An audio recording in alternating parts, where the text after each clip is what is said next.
Hello everybody, I'm Pippa Clark and I lead the Technology, Innovation and Growth sector across the firm at Bishop Fleming. We're a sponsor of the Tech South West Awards, so we felt it was really important to celebrate success, particularly at this time. As part of that, we're celebrating that success by having conversations with many of those businesses that have been shortlisted as finalists in the awards categories. Today, I'm joined by Dan Sandhu of Sparx, and Sparx have been shortlisted for the Hero Award and the Education Initiative Award. So firstly, Dan, many congratulations. That's a fantastic accolade to be shortlisted in 2 awards. Thank you very much. Great to be here. Great to chat to you, and really appreciate the nominations. And it's quite humbling.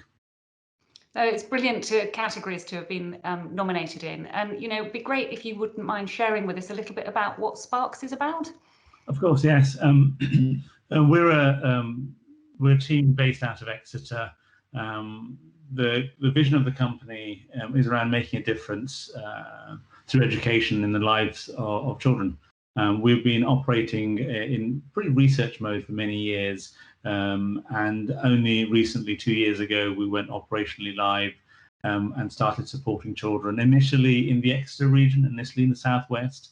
And what we provide is mathematics support in school, and providing, initially that's how we started, making sure we're supporting schools able to automatically set homework at the right level for each and every student. And we worked with some of the best schools in the region, and fantastic TEDRAG Trust has been supporting us all the way through. And I can't say enough good things about the trust in terms of helping us, working as a partner to help develop what we were doing.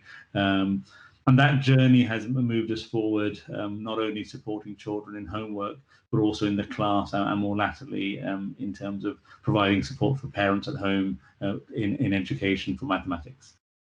That's brilliant. And I know as a parent myself, it can be quite challenging to support your children in maths. Even if you did well yourself in mathematics, you've forgotten it all by the time they're getting to the more complex areas. Yeah, I think that's one of the challenges. And we ran a significant amount of campaign last year, and we did a lot of thinking about the I can't do maths scenario. And it's about maths confidence. It's about confidence in maths.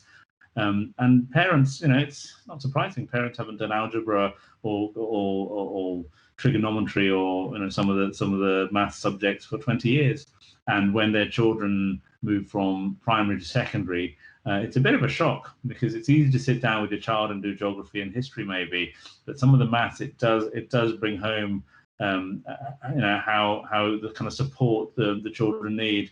And so we're there to provide support in class and with the schools at homework, and now supporting the parents as well through Numerize, which is our proposition supporting consumers directly. Okay, so it's really about the technology backing up the support that you're giving in the parents. Actually, no, and we were really clear about this. We are an education company which is enabled by some good technology, and that's always a focus we've had, and we're very, very impact centric. As the business was set up and as we've developed, we've always focused on the core understanding of, do we make an impact? Our mission and vision. Our vision is to make a difference in the lives of 5 million students and children by 2030. Our mission is around making sure we use great technology to support the research we've undertaken, but to make sure there's improvement in life opportunities. And that's through being focused on the education aspect. It's very easy to get lost in technology. It's very easy to do smoke and mirrors and rah and wonderful AI this and wonderful AI that. That's not important. Most important thing is, does it educationally stand up to rigorous research and rigorous evidence and efficacy? And so for us, it's always around making sure we have strong evidence to support the educational outcomes and the engagement of the student. And we use some really cool technology. We use some very cool technology, but it's all about the education. Yeah, no, that's important to have that real focus on what the purpose is and what it is you're driving towards. And that really chimes well with the categories that you've been shortlisted for, those being the Hero and the Best Education Initiative Award.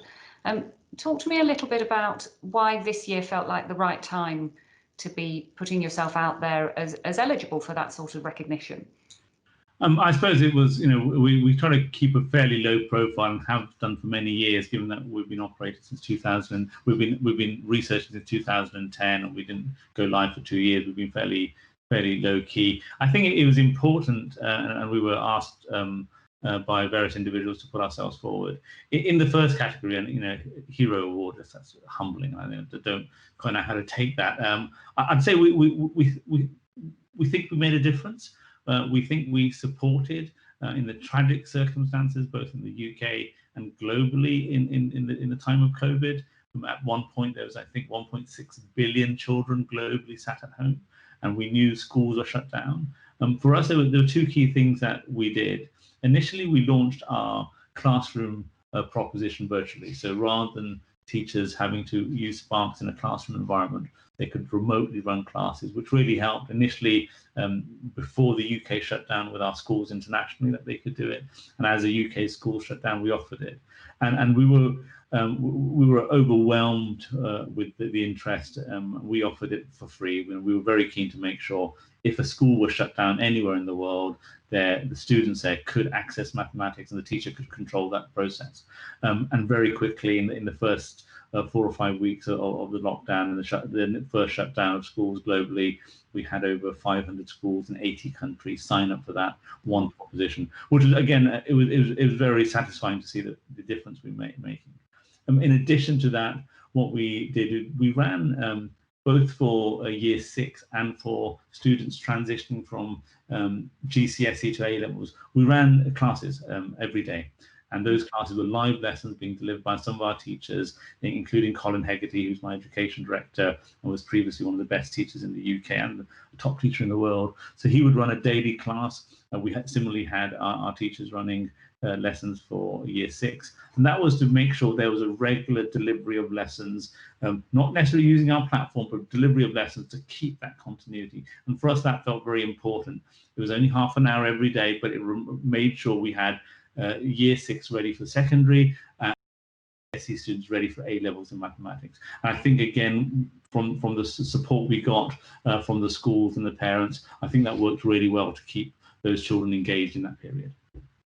Oh, fantastic things to have been involved in at what's been a really very difficult time for pupils and parents in navigating the landscape of home tuition. And even now, with many schools reopened, the ping pong backwards and forwards between being in the school environment and having to again educate from home. Really. Yeah, I think it's interesting. An interesting year. I think education technology has moved from a nice to have to a must have. And we don't want to be opportunistic about it. It's a horrible circumstance. We just think one has to be really careful how you make those decisions. Parents' eyes have been opened.